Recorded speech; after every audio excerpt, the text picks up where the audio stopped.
Hello, everyone, and welcome back to the Seed Podcast. Today, I'm joined by my co-host Jan, as always, Hi. and we have a very special guest, Juan Prim, two-time author, founder, and mentor to dozens of startups. In this episode, we're going to talk about his journey, sales, and entrepreneurship. Juan, it's super nice to have you with us. How are you doing today? Excellent. Thanks for inviting me. Amazing. Juan, to start this episode, if you had like 30 seconds to explain your journey from your early days to who you are today, how would you describe it? A warrior that went through a very dark funnel and tunnel and eventually and got many scars in the world of business and as well as self-consciousness. And now I'm at a stage in which I'm providing a bit of light and guidance to all those who are daring to dream and, stand out the crowd. Wow, that was a strong introduction. Um, well, let's make it more concrete. We want to go with you through all the steps you took in your life, because you have such an amazing entrepreneurial journey. So, how about you explain to us what happened to you? You did the bachelor as we in ESADE. What happened next? So I joined a British corp. There I was like in a graduate program for a couple of years and with several internal promotions. I started my journey in Portugal, then moved to Madrid, then to the headquarters of the company in Bristol in the UK, and traveling Hmm. basically all around the world. I was there for a couple of years. I was studying the GMAT. I wanted to do the MBA either in Harvard or Stanford or like the classical journey. But there was a very big business angel that invested 200K through an accelerator here in Spain back in 2014. So that was the beginning. I quit my corporate MBA slash professional career and I followed my intuition. So I went to entrepreneurship directly. That was like the first step. Amazing. Would you describe yourself like as an entrepreneur, like before even like starting this? Like, do you think did you ever like have some entrepreneurship experience before? Did you ever create something that's related to entrepreneurs? Yeah, I would say when I was a teenager, not even a teenager, when I was a kid, I was living in Menorca, and next to where we were living, my parents, there was an old factory that was abandoned. So with my neighbor, we were going there and picking out like bottles of cologne perfume bottles. So we were going afterwards to the beach, and we were selling those bottles for the equivalent of 3 euros, but we were selling in pesetas by that time. The local currency. So that was kind of the beginning. But as well, while I was doing the bachelor in Aresade, I did an internship in a startup named iOS that eventually got acquired by Telefonica. And it was very funny because I landed there, and after 1 week, they received like 2 million euros investment from Inverready. That was back in 2011. So seed capital and venture capital was like very early stage here in Spain. And it was amazing because I was the intern and I was hiring like uh, more senior people, but the one who managed to rule the CRM, the Zoho CRM by that time, it was me, and doing all this cold calling, what is doing the SDR, like purely sales outbound, which is something, by the way, was not taught at ESADE. I don't know if it is nowadays, but sales was those times in which sales outbound hunting was not that a thing in general. Maybe stop right there because no, it is not taught yet. And so, how do you think you acquired these skills to be such an amazing salesperson that you are today? Uh, Basically, first of all, the best salespeople, contrarian of what you may think, are not extroverts in general, but more introverts, because you Okay. really need to listen a lot and understand the pains. So eventually, capitalism and business works because someone is having an issue, problem, and you have a product or service that is fixing that issue. Therefore, you're helping first, and then you generate revenue and outcome from that. So in order to be resilient and manage all the objections and the many no's and no's and no's that you find on the way, you gotta put that on your skin like a tattoo, saying, "Hey, I'm here to help people." And then that's first thing, and then massive amount of exposure, meetings, sales meetings, rejection, objections, and yeah, improving over and over That's is the amazing. I mean, we're gonna talk about sales more deeply later, but like I wanted to come back to a point because you decided in 2014 to like launch your first startup. I think the dates are right, correct me if I'm wrong.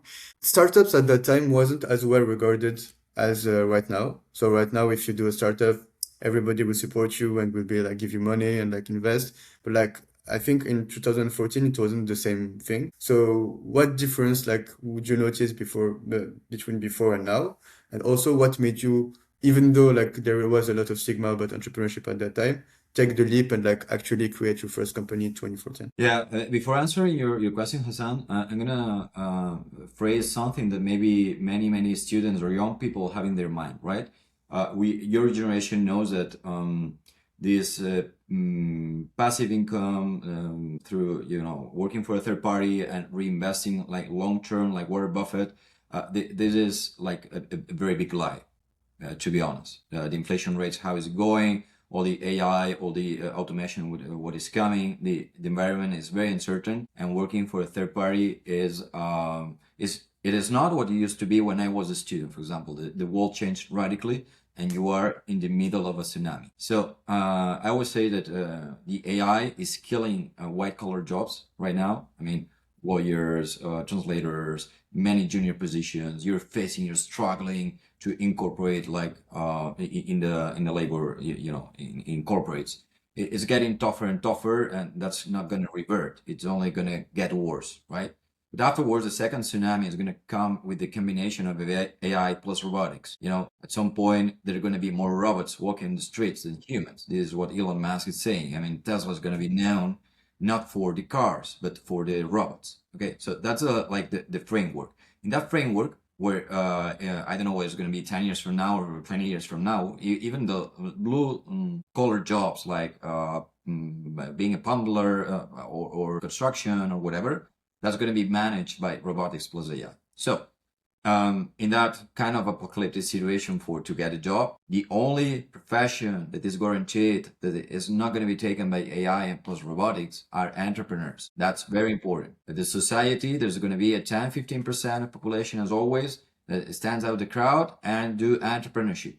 And that's going to be that. What's going to change is that entrepreneurs from 2010 or 2020, they needed humans to start companies. In the very near future, there's going to be AI agents, software basically, or robotics. Okay, so that's the framework. Therefore, working for a third party, it's getting tougher.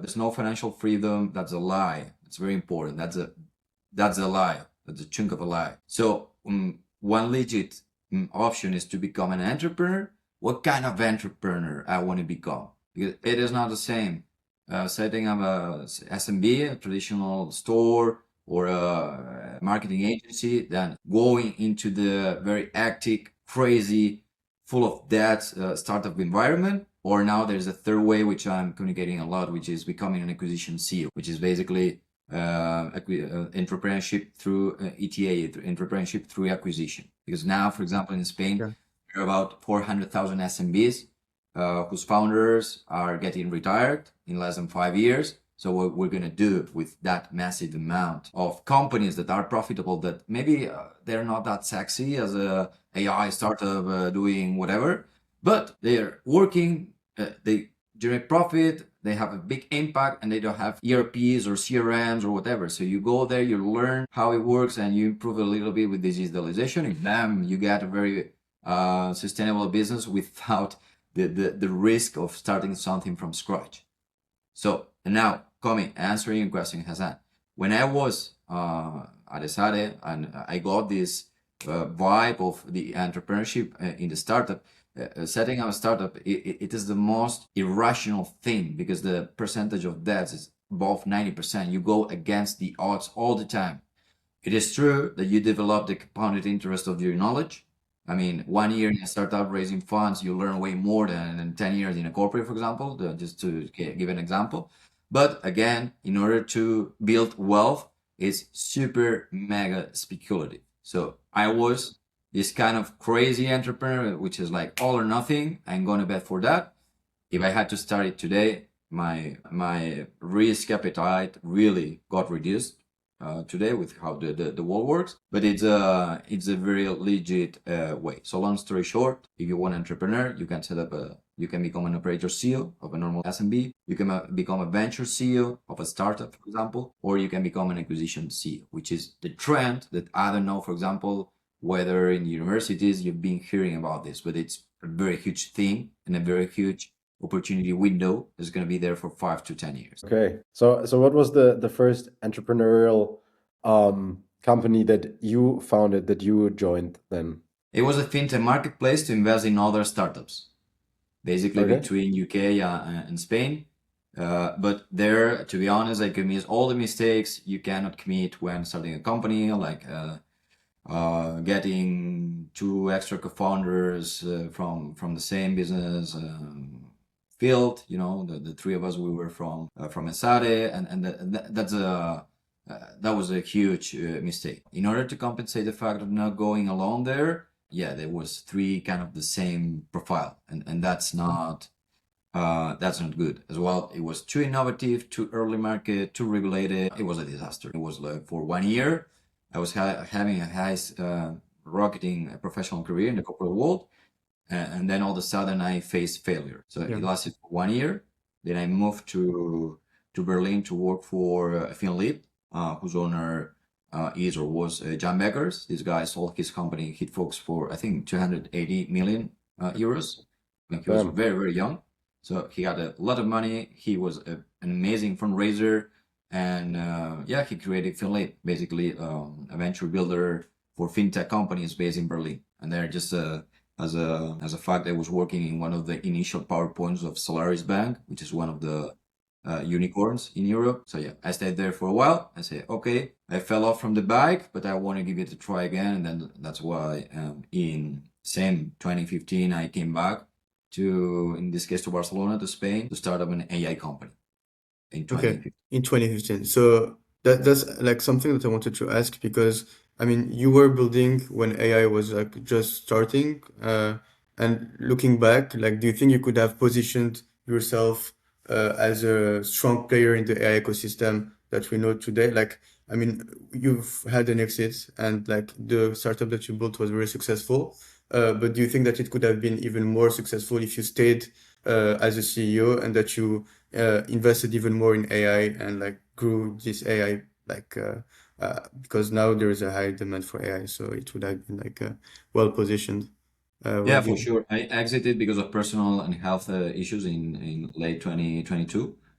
Um, and just when ChatGPT was launched. So we had access to the beta and we knew what was coming. By all means. However, you know, life works. It has its own rhythms. Yeah, in my case, I had to take care of my health, my body as well.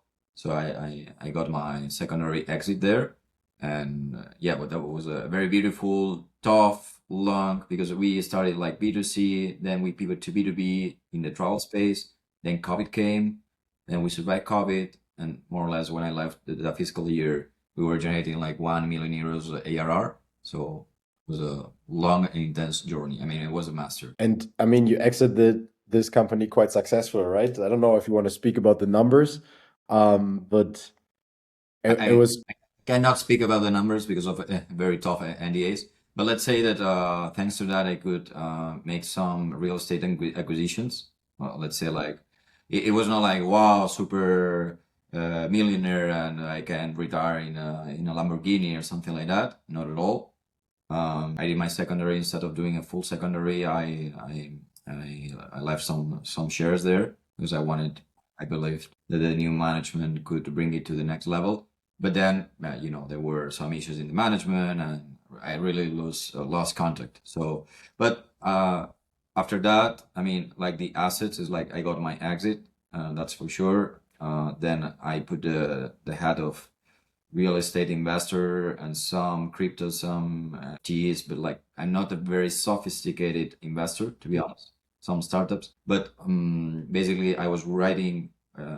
First, I wrote a book about fundraising, Yeah, all my we can experience talk on how about to it. get funding, not only from venture capitals, but as well from high net worth individuals, which, by the way, is it's a very undercovered kind of investor out there, and it's massive the amount of people that they are not named business angels, but they know about business and they are more than to invest in high risk financial assets like investing in startups. So I built some other assets as well, a couple of books, courses. That's very interesting, and we're going to talk about like the books and courses that you did. But I really wanted to understand, because I know that, as you said before, like there is this dream and this conception that founders, when they exit, like they're multi-billionaire and they retire in a Lamborghini and everything. And I mean, you mentioned that this wasn't the case. Like you like, how do you avoid to like being trapped in a like kind of a dilution trap where you dilute too much your equity and your cap table, and you end up like when selling having like not as much revenue as you would have wanted. Yeah, here there's this conception of the risk aversion. No, in Spain, in Catholic countries, it's way more difficult to get like higher exits. I mean, because eventually you find two kinds of rich people. The ones who are born rich, by the way, is 60 to 70% population. They know how to start things from scratch or how to run companies, or just they're coming from a very good wealthy family, and they invest. They are better investors. They know how to parameterize the risk, but they don't have that much of idea or starting something from the scratch, unless in a very innovative environment that is meant to be a startup. Okay. But then you find like what I named the capital CEOs, which are the ones who went through the Robert Kiyosaki money flow from employee to from student to employee to self-employee to business owner and eventually to investors. And those are the ones who can really understand. I mean, like the smart money for real can come from that people. Bear in mind as well that even the self-made rich people, most of them are from traditional business or real estate, I would say. So finding someone who was successful in the venture, startup ventures, it's like going all against the odds, right? So it's a very uncommon animal. Maybe since 20, coming from ESADE, students that raise 10 millions like I did, maybe there are 20, 30 in 10 years. So you go to Stanford or to Harvard, and it's like 100 every year, raising that amount of money. So the environment is very tough here. Investors, people, environment. It's not taxes. I mean, I paid so much, so much taxes, man. Yeah, It yeah. was, it's like half of the exit was to Hacienda Española. It's not a very friendly environment, and that in the long term, sadly, pushes back venture investment. Okay, that's actually very nice what you just shared with us. Like, how do you avoid like these traps of, like I mean, taxes? Is it avoidable? Is there some like ways to like avoid paying that many taxes when you do an exit? Also, like, you mentioned that you kept some share in the company. You didn't have control on what was happening. So like, how would you exit the right way, if I might say, uh, like in terms of who's gonna take care of the company after you leave? How do you negotiate like the best deal afterwards as well? I mean, two separate questions, but Yeah, lesson learned. If you switch off totally, sell 100% of the shares. If not, and you want to have an earnout, stay there involved. So I did the wrong mix, like totally disconnected, and I was not involved, but I had some earnout shares there. So that was not the best combination, I would say. I mean, if you sell your kit, sell it totally, or if not, keep it a piece of the pie, but being involved for the transition. a lot of founders told me that if they were to exit, they would rather like choose the person that is going to scale the company instead of them. Would it be something that you would have done? Or did you get to choose like the person that was gonna take care of the management afterwards? Yeah, we're taking care of the management. Here, there's this. I do believe that depends how early you sell the company or the startup. But after you've been on the road for 5 to 10 years, which was the case, and I think it makes a huge. For example, now I'm turning 36. It's not the same when I started for the first time with 24. like very mature in many aspects, many ways. Even I don't know, things like reducing the circle of friendships because they envy you, or they feel they send you like bad vibes, or whatever.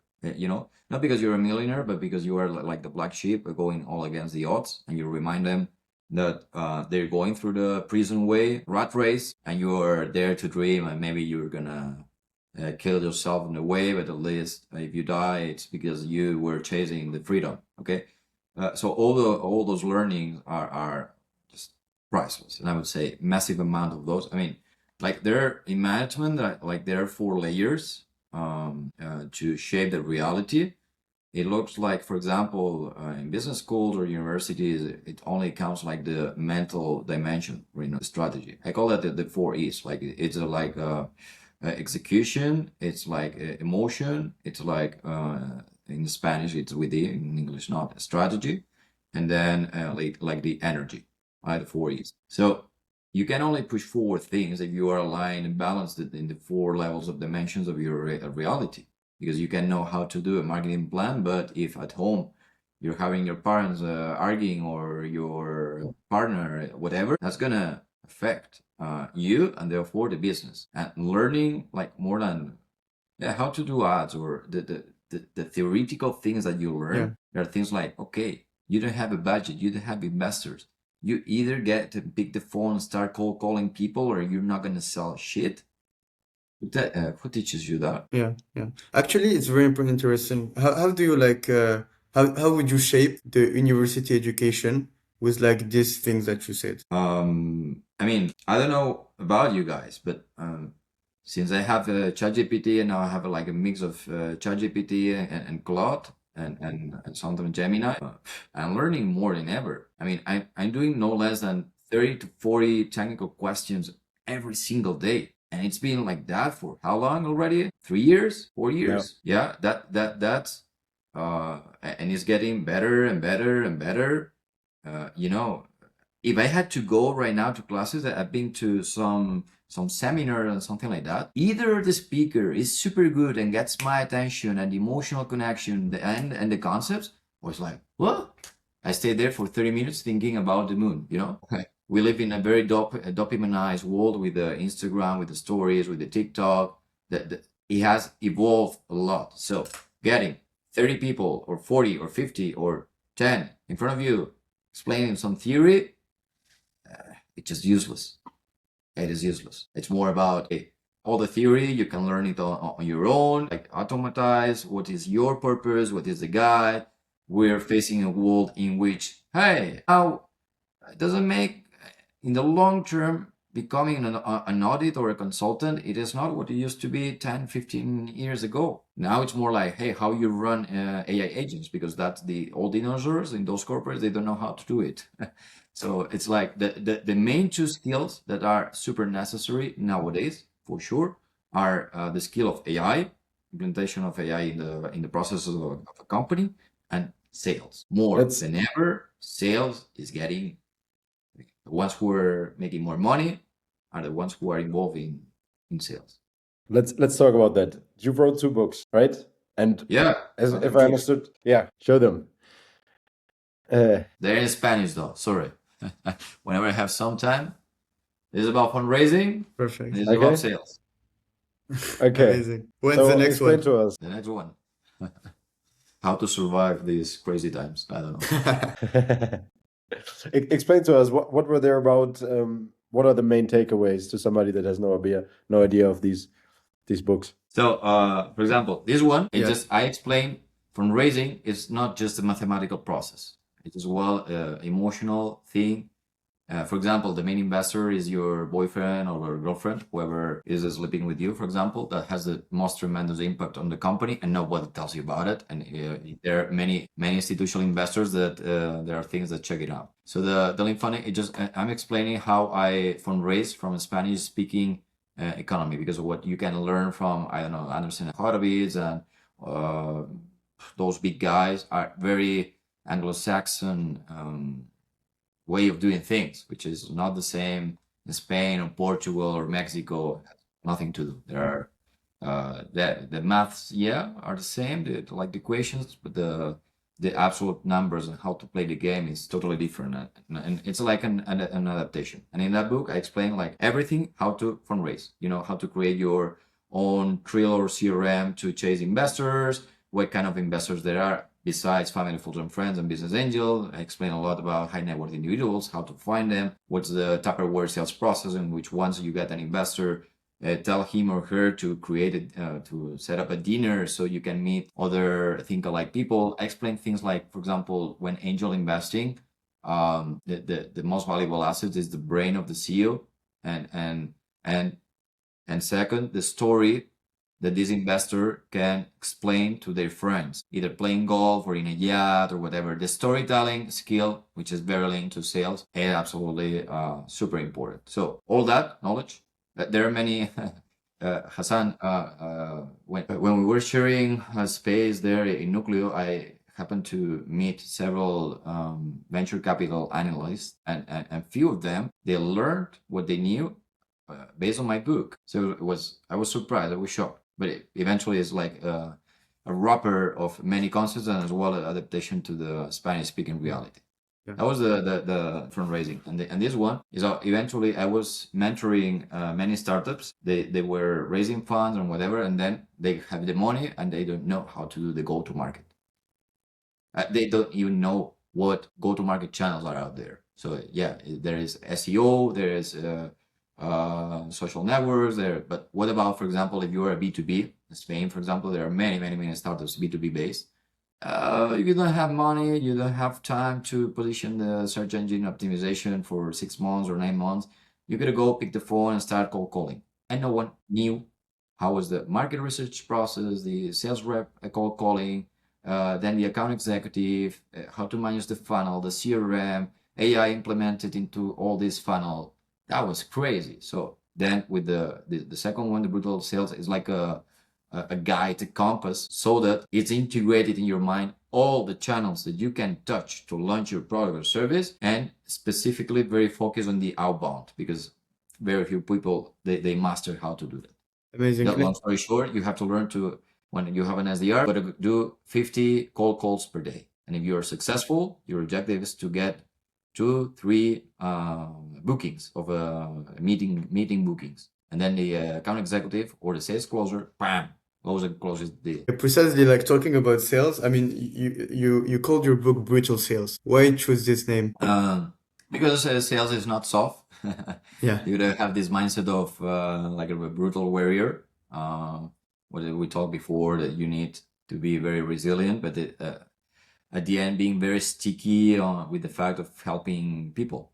Sales is about helping. I mean, good You know, sales. If you want you to know, sell any like, crap, yeah, fair enough. No, but like, as a first-time founder, it's very hard to get out there and to talk to like real people, try to sell them.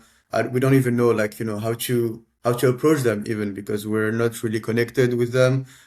We don't ha really have a network maybe related to them. So like, how would you advise us to go as first-time founders and do our like sales strategy? How does it look like? first of all, get out of the comfort zone. I mean, my first internship in the startup that I told before, my former boss there, he gave an Excel spreadsheet printed with companies with phone numbers, and he told me there were like 300 companies. They told me call them all, put the data in the CRM, explain me how the CRM works, and let's agenda and let's book meetings. And I was like, what about the marketing mix and all this, Procter and Gamble and McKinsey, blah, blah, blah. And it's like, go pick the phone and start calling. That's something that Americans do. It's like, you know what to do. I mean, you're selling whatever shit to plumbers, right? Google Maps, plumbers in Barcelona, in Madrid, phone numbers. Even if you have like tools to extract the data and whatever, okay, you don't need automation at the beginning. Just get a raw Excel file, 50 companies, 50 phone calls. I guarantee you, the first 50, you're gonna fail them all. I mean, it took me in the first, in this AI company that I exited, it took me like 240 phone cold calls before getting the first meeting. Imagine how bad it was as an SDR. Damn. So there I are mean, many things, but get out of the cave. I mean, now, just to give you an example, I launched my I've been like an entrepreneur for many years, and 2 months ago I started generating content. I put like the like Peaky Blinders style. So before starting I had like 600 followers on Instagram. Now I have like about 20K in 2 months. €0 invested, just organic content. I have like one reel, one post with 500,000 views and more than 1,500 people telling me that they want a certain service. When you enter in this world, you have this ManyChat, have this automation tool. With me, it was like, no, I started like very manually. Then I put the systems and the automations. So don't think about that much about the machinery, whatever. You need to hunt who the hell is having the problem. You need to hunt the problem. And to hunt the problem, you either are in your 30s or in your 40s, you know your industry, you know that you can pick up the call and you're going to be received back. Or you do cold calling, for example. You can do marketing campaigns, yes, but first learn how to do marketing campaigns. Put it at least 1 or 2 months. Then put the budget. Then you don't have you enter in that loop. However, doing the outreach, or even better, go to the streets. You're selling some stuff to hairdressers, like a CRM for hairdressers or whatever. Go to the streets and talk to people.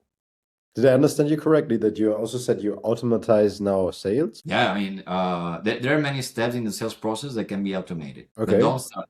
I mean, for a first-time entrepreneur or even for a serial entrepreneur starting from scratch, don't focus on automation. Get things that do not scale, because you really need to understand what's the pain and what's the value that you can bring. I mean, what's the value you can bring means how you can fix the pain. Nice. I mean, thank you for explaining the sales process, and like your book is absolutely fantastic. I also came to a presentation where you were presenting the books, so I know really well how good it is. But your first book, Lean Fundraising, there is like something that Lean Funding. There is something that I want to understand, that there is a misconception of founders of like, what do investors expect? Could you like help us break that myth and explain us like, what do investors really want from founders? Above everything, a very good communication. Okay, they want the truth, and they want you to be honest. I mean, that doesn't mean that you have to provide all the information all the time, because at the same time, once you have on board the investor and with the hype mode, that investor can move many things for the better for you and the project. But if something is going wrong, it's like, hey, this shit happened. Okay, I have this plan A, plan B, plan C. Don't go and say, hey, this happened. No. You got to do your job, and your job basically is finding solutions to the many problems that arise all the time, all day long, every single week. Okay, but good communication is really, really important. I mean, when the investor is sophisticated and knows that it's not the same if you're getting investment from your best friend or your uncle, okay, or your auntie. Okay, but once we enter the stages of business angels, high net worth individuals, wealthy people, they understand that there are risks behind the business, and if an investor has a minimum level of sophistication, if you promise him the moon without risk, that doesn't work mathematically. Like, wow, if there's a lot of potential outcome, for sure there's the same amount of potential risk, and they understand it, and they feel comfortable in certain risk level, and they have these certain appetites. There's always people, investors, wealthy people that they want risky investments. But when a risk investment takes place, okay, it's not only about the potential outcome, because we know here we go against the odds. 90% of those investments bring back nothing, just headaches. But there's going to be 1 out of 10 who will pay back all the losses. However, they expect at least to get good stories, good storytelling to explain to their friends, or to get engaged, or to learn, or to improve their synaptic connection, neuronal connections, learning about the field. It's about getting them engaged. So it's very important to get a good IR, investor relations. Okay. And then the last question about your journey. What's up next? What do you do? What is your next adventure? So I was saying, I'll launch myself as a content creator, sharing all the experiences. And now I'm launching CEO Legion. which is a community to move forward all the CEOs in the Spanish-speaking communities that, apart from wanting to make money and progress in their path, as well, they want to do it with values. You know, like this logo, this motto of "Do Good, Do Better." De Sade is like you can make money being just a asshole and a shark and very selfish, or you can think like collectively. So here it is the community. You are a young person, you want to start a company, but don't know what kind of idea. You come here and you see all the different kind of business. You're having a business up and running and you're struggling and you're either an SMB or a startup or whatever. You come here and we push forward. And the final stage of the circle is the ones who played the game, who won, and who want to support others, the capital CEOs, the investors. So it's a place so everyone can evolve around the journey, and we basically cover like two main things. One, you don't feel alone. This sense of tribe, a community of warriors. I mean, it's the legion. I'm not saying about UP Star Flag community. It's a legion, SEAL legion, right? Tough as hell out there when you entrepreneur set up a company. So yeah, basically launching this amazing community, and on top of that, doing like very specific programs adapted to the more one-to-one tailor-made solutions for the. I want to join, by the way, the community. Put me in the community, please. We Sure. thank you. For the timing, this is in Spanish. We don't, maybe I don't know. Let's see first MVP in Spanish, and then let's see if I can make it in English as well. Awesome. To conclude the episode, we usually love to play a little game with our speakers. So we are gonna ask you 3 questions that you have to answer very quickly, without thinking and like in one sentence. Okay? Are you ready? No. No. Okay, no. So, first question, what are the 3 most common mistakes that entrepreneurs make? Bad co-founders, feeling fear of being alone, and firing too slow. Second question, what is one thing that students should do to overcome their fear of public speaking? Imagine people pooping. Good, good one. And finally, do you have any resource, book, or training that you would recommend? Yeah, mine of course, the SEAL Legion community, but there's something that I don't monetize. I recommend the book Traction by Gabriel Weinberg. That book really blew my mind in 2016 or 2017 when I was like, okay, this is how the go-to-market works. That was a very good one. Awesome. Well, thank you very much, Juan, for this episode. We will see you very soon, and we will put all the resources of Juan in the description of the episode, in all the socials, that you can have access to him, and you can also add him on LinkedIn. And he's mentoring entrepreneurs and like is creating this community. So if you're interested, don't hesitate to DM us or him to join. So thank you very much, Juan, for coming to our episode. And yeah, it was a pleasure talking to you. Thank you guys. Good luck. Thank you. See you soon. Ciao, ciao.